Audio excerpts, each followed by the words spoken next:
Well, would you look at this?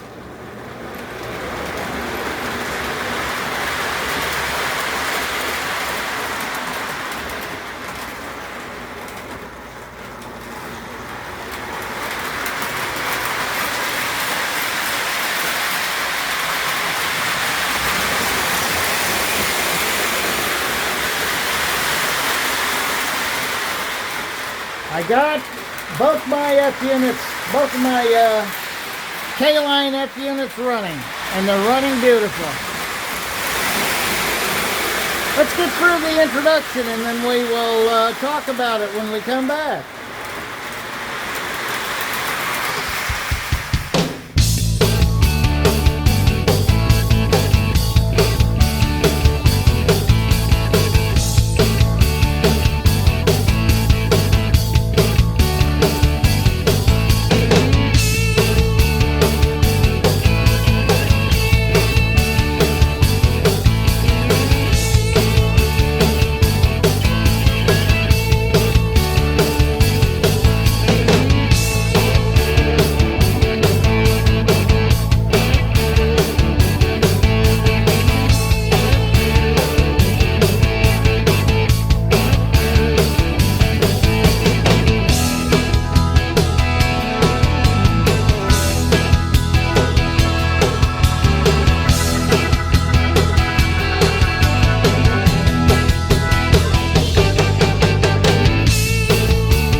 Well, it is nice to see these units running.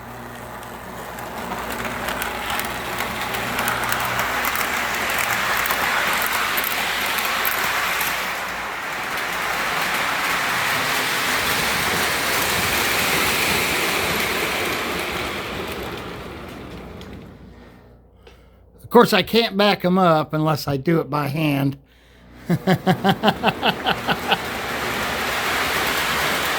We did that, I did that to both units, and it's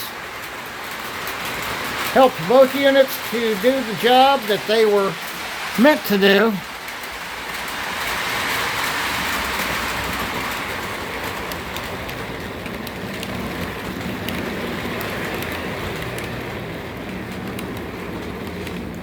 You see they run fairly smooth. I've got bridge rectifiers in both of them now. They run together nicely. I think the Pennsylvania unit's pushing a little harder, but you know, they're still running, and that's the main thing. We've got I've got two more engines on the roster that are actually running, which is what I was hoping for. As everyone knows, when I picked up that Western Pacific unit, of course I didn't bother checking it out. I figured, heck, everything this guy's got is practically brand new and in pristine condition. Almost everything I buy from him, much of it has never even been out of the box. So, I had no reason to believe that that engine wouldn't run. And then when I got home that night, I was a little busy at the show as well. When I got home that night, I was gravely disappointed. Not really overly disappointed, because I knew that he would do me right.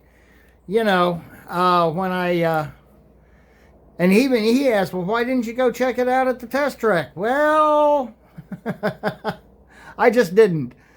But it turns out that it turned out okay. What it is back in the 90s, for those of you that don't know, they sold these units in 3-unit sets. So I guess they had some 2-unit sets also. But K-Line used to put these in 3-unit sets.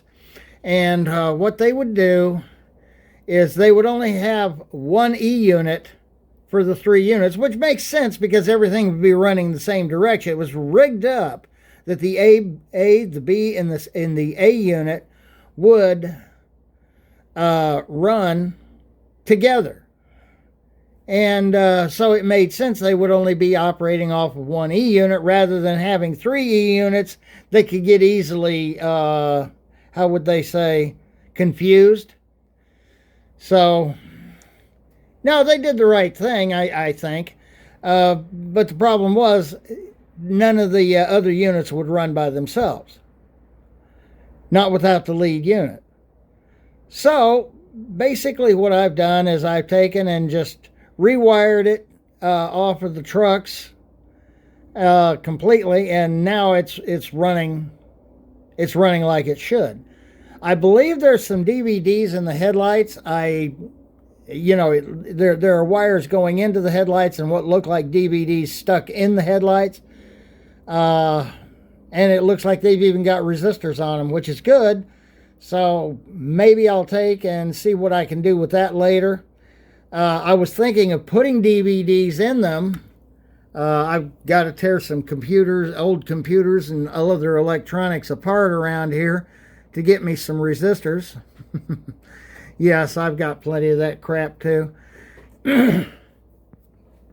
Anyway, that's how that was done. So that's 2 more locomotives on the roster. I've already done a video, and it should be out before this one, regarding the but this one, it's special now because it was made to run on New Year's Day. It was bone stock till this morning. So the passenger cars, of course, are doing fine. Now, of course, I'm going to have to pull those cars off and put them back in their boxes. I can't run them very often because we know that the mainstay of a railroad isn't in passenger service. We know that it's the freight service that makes the railroad all the money. So that's how that works.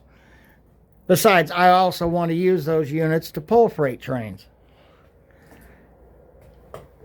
I'm still working on these box cars to get them to where they'll be able to go along on this template track.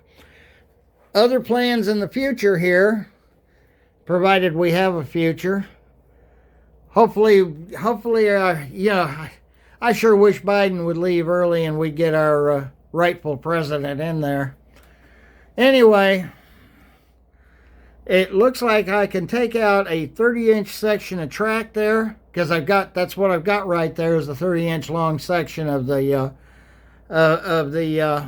Line L fast track. Pull it out, and those switches should go in there. They should fit in there just about perfect, and if not perfect, near enough that I can fudge it all together. And as you can see, I got 2 switches sitting there. One of them, of course, is obviously to go into a passing track, which I plan on putting along in front of the station, or in front of the on this side of the main line from the station. And then the other one is going to be the yard lead that's going to go down into the into Brooks Yard here. So, and of course over here I've got a 060 Line L fast track turnout, which I'll gladly put in there, along with a couple of 10-inch. And while it's not real long, it's a little bit nicer than your 031 or your 048 turnouts.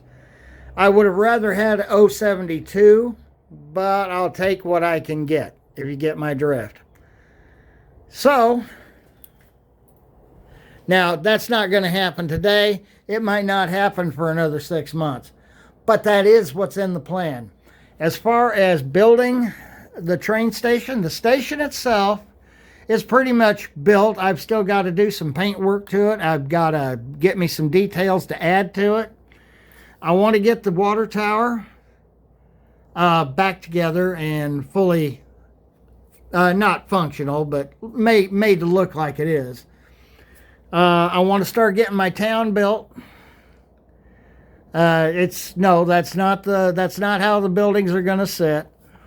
It might be partially how they're going to sit, but that's not really how the town's going to be made up. I want to get this. I don't know. I believe that's a signal tower. It could be a yard tower, switch tower, but either way, it'll work where I've got it.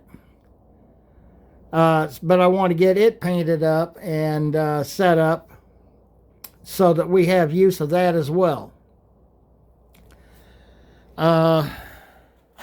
Aside from that, I don't really have anything new to report to you this time.